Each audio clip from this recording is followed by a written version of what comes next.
and welcome to the Scale Modelling Cafe and this week's update. And I was going to film this morning, but Airfix only went and announced a brand new tool kit which is ready for sale tomorrow.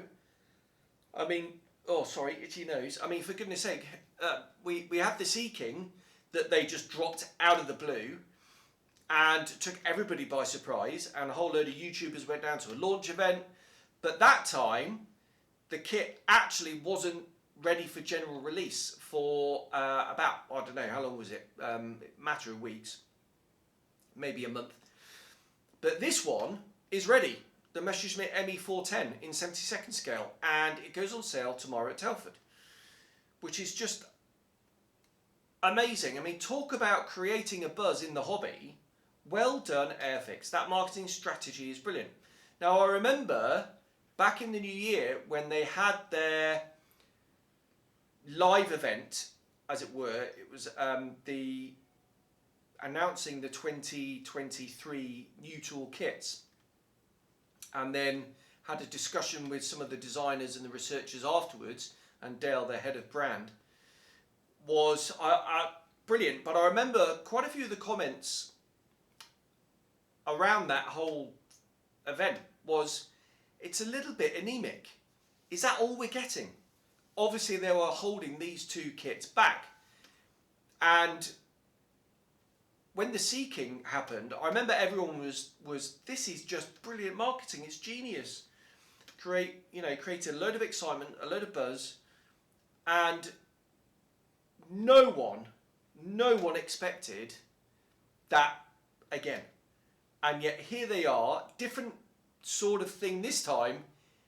Telford Eve, they go and drop a brand new bloody new tooled Messerschmitt 410 in 72nd, and they've also put up a unboxing video so you can see the sprues, and it really does look lovely, very crisply molded, very nicely detailed.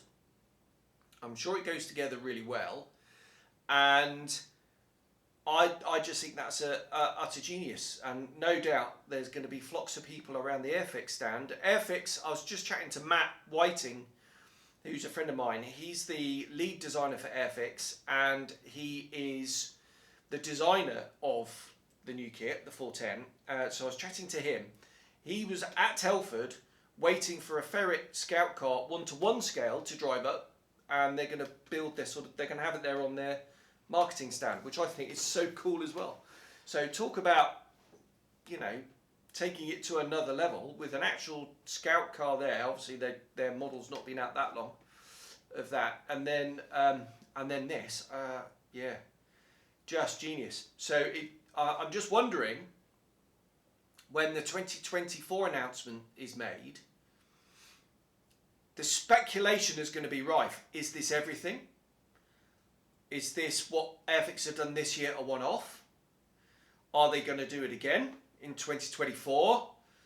What bit of an Australian upward inflection? I work with a lot of Australians, and they all have this upward inflection, and it's really quite funny. And I'm kind of talking like them. But, I really hope they don't do it every year, because otherwise that kind of dilutes their sort of main announcement in the new year.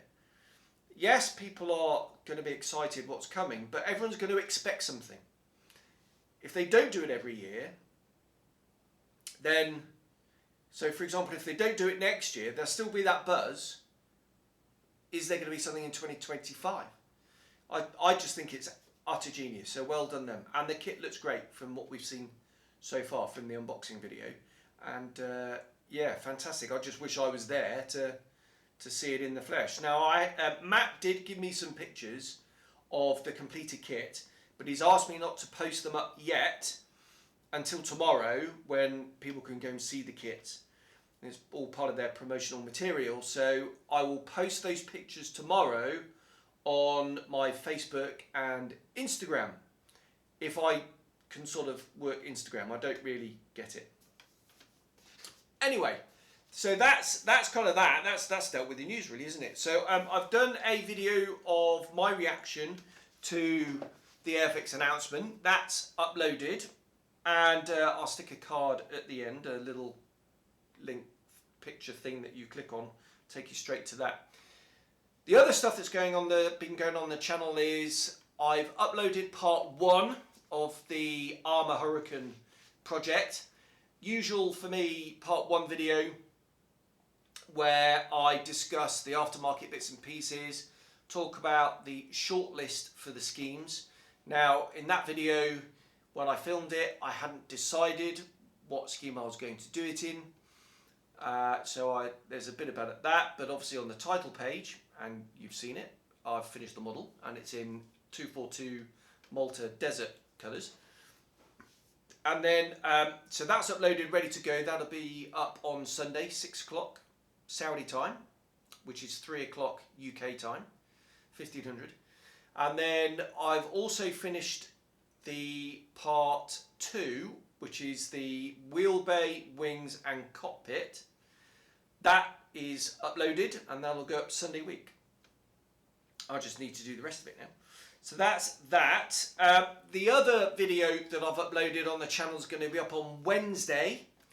That is a discussion about glossing in preparation for decals, and it's just my opinion. Now, without wishing to steal my own thunder, and what some people in headquarters at meetings used to say is eat my own sandwiches. As long as I stay within my swim lane and it's my bailiwick, we'll be okay. So you can step inside my thought shower on glossing before decals. Please bear in mind that do you have to gloss before decals? I'll let you watch the video on that. But if a technique works for you or it doesn't work for you, then that's fine. As long as you get the result that you're happy with, however you get there is entirely up to you. For example, using a black undercoat on a camouflage scheme, especially if it's not grey, but even sometimes when it's grey, I think is a silly idea because the paint just looks translucent, especially greens and browns. It just looks translucent and just looks a bit odd to me. Everything looks completely desaturated and, you know, blah. So I don't do it, but other people do and they enjoy the final result. And fair play. Dig out, crack on. It's not for me. You're enjoying it. That's the whole point, isn't it?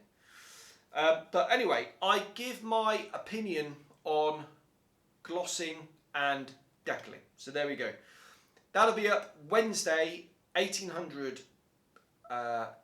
Middle Eastern time, which is 1500 UK time. Right, project update then, F-14. So far, I've done nothing else to the F-14. Here is one of the ejection seats. Brass in, beautiful. And yeah, really pleased with how they've turned out. And I'll whack some pictures up here. So they're done. The cockpit, I've done the base coat. Now, just having almost catching myself straying into a rant about black base coats. This has had a black undercoat.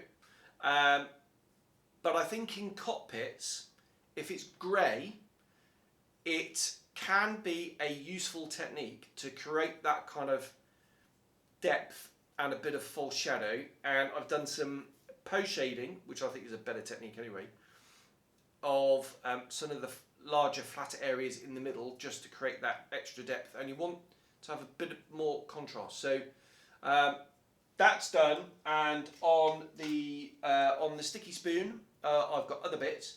What I have done is sanded away all the raised detail in preparation for the Red Fox Studios acrylic, 3D printed acrylic instrument console blah. Really looking forward to seeing those on. That's the next job. What I've also done here is these are the side panels, and I've used the same technique here as I did on the ejection seat, which is using acrylic paints, very thin glazes, and tinting them with a lighter and a darker tone to create that 3D effect. and I've done that there. So yeah, really excited about how all that's going to look very shortly. The acrylic paints I used are the new Atom paints from Ammo. They're a prototype. In fact, here we go. Just grab a couple here. So this is the packaging. Is that going to focus? Maybe not. And you can say it's a prototype because here's like a plain label. But I've only used them for brush painting so far, and I've used them for glazes, and they are really good. I know I'm a bit of an Ammo fanboy, and I've got a connection to Ammo, or with Ammo, but I have to say, these go on sale next year, and so far they are brilliant. I do need to have a go at spraying them, and that'll be the MiG-17, which will be coming soon.